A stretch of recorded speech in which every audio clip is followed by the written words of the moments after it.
नमस्कार दोस्तों, जय हिंद। आज हम बात करने वाले हैं फाउंडेशन कोर्स के हिंदी भाषा और संस्कृति वाले पेपर की। तो आज आप सबके सामने ये पेपर है जो कि अति महत्वपूर्ण प्रश्नों के साथ आपके सामने है, जो पूछे जा रहे हैं परीक्षा में बार बार। ऐसे प्रश्न जो आपकी परीक्षा में, प्रथम वर्ष की परीक्षा में और सप्लीमेंट्री के एग्ज़ाम में बहुत ज़्यादा लाभदायक आपके लिए होगी। तो ये देख लेते हैं, इस पेपर को देख लेते हैं। पहला प्रश्न है, मैथिली शरण गुप्त किस भाषा के रचयिता थे? तो खड़ी बोली हिंदी। अगला प्रश्न है, मातृभूमि कविता में किसकी वंदना हुई है? सीधी सी बात है, मातृभूमि की हुई है। मातृभूमि का आभूषण है फूल और तारे। किसकी ममतामयी गोद में कवि को मातृत्व की सुख मिलता है? तो मातृभूमि की गोद में मिलता है। अगला प्रश्न है, शतरंज के खिलाड़ी के लेखक कौन थे? शतरंज के खिलाड़ी के लेखक थे प्रेमचंद्र। मीर और मिर्जा किस प्रवृत्ति के कारण इतने शतरंज प्रेमी थे? तो वो थे विलासी प्रवृत्ति के कारण। आपने सिर चढ़ा रखा है, मुहावरे का अर्थ क्या होना चाहिए? लाड़ प्यार में बिगाड़ देना। लाड़ प्यार में बिगाड़ देना। अखबार में किसकी तस्वीर छपी थी? तो अखबार में तस्वीर छपी थी इल्ली की। अगला प्रश्न है, पब्लिसिटी का अभिप्राय प्रचार प्रसार। जीप पर सवार इल्लियां किन्हें कहा गया है? बड़े अफसर को। रामचरितमानस के रचयिता तुलसीदास जी।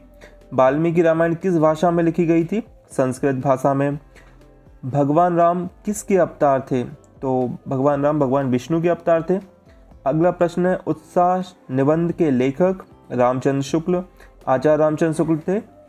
आलोचक, इतिहासकार, निबंध लेखक सभी। अगला प्रश्न है, दिनकर का अर्थ? दिनकर का अर्थ है सूर्य। अगला प्रश्न है, रामधारी सिंह दिनकर किस युग के कवि थे? तो वो थे छायावादोत्तर काल के। अगला प्रश्न, शंकराचार्य के गुरु का नाम क्या था? तो उनके जो गुरु थे उनका नाम था गोविंद भगवत्पाद। अगला प्रश्न है, आदि शंकराचार्य कितनी आयु तक जीवित रहे? तो 32 वर्ष की आयु तक वो जीवित रहे थे। पर्यायवाची शब्द का अर्थ होता है समानार्थी शब्द। आकाश का पर्यायवाची होता है गगन। अगला प्रश्न है, कौन सा शब्द गणेश का पर्यायवाची नहीं है? तो ये सभी देख सकते हैं, आपने नाम सुने होंगे, गजानन, गणनायक, गणपति, ये सभी गणेश जी के पर्यायवाची हैं और हस्ती शब्द भगवान गणेश का पर्यायवाची शब्द नहीं है। कमल का पर्यायवाची सभी हैं, पंकज, नीरज, सरोज, एक दो नाम और छूटे, बहुत सारे नाम हैं। आदि का विलोम शब्द आरंभ है।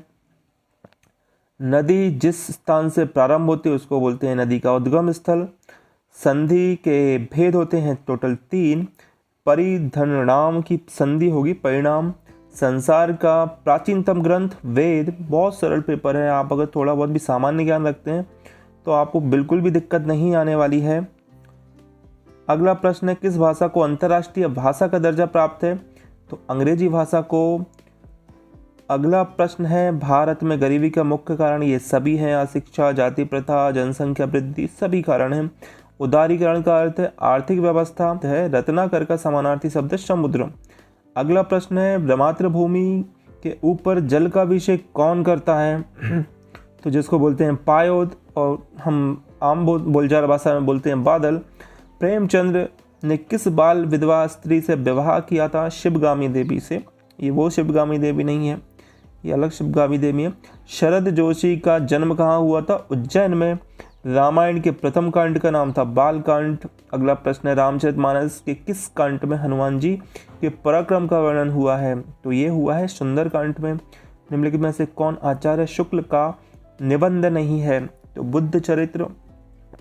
प्रश्न है, दिनकर की ज्ञानपीठ पुरस्कार से सम्मानित रचना उर्वशी। आचार्य शंकर का बचपन का नाम क्या था? अगला प्रश्न है, इच्छा का पर्यायवाची सभी है। वस्त्र का पर्यायवाची नहीं है। वस्त्र का पर्यायवाची अंबर नहीं है। लक्ष्मी का एक नाम है रमा। अगला प्रश्न है, आय का विलोम शब्द व्यय। सो आगत की संधि होगी स्वागत। और अंतिम प्रश्न है, हिंदू धर्म के अनुसार आश्रम की संख्या कितनी है? 4 आश्रम होते हैं। आप सबने सुने होंगे, आप सबको पता होगा कौन कौन से 4 आश्रम है। इसके बाद हम अगले पेपर पे चर्चा करेंगे, वो रहेगा फाउंडेशन कोर्स फर्स्ट का पार्ट बी अंग्रेजी का। तो आप सब बने रहे हमारे साथ। चैनल को जिसने अभी तक सब्सक्राइब नहीं किया वो कर सकता है, ताकि आपको महत्वपूर्ण जानकारियाँ, महत्वपूर्ण वीडियोस मिल सके। जय हिंद, जय भारत।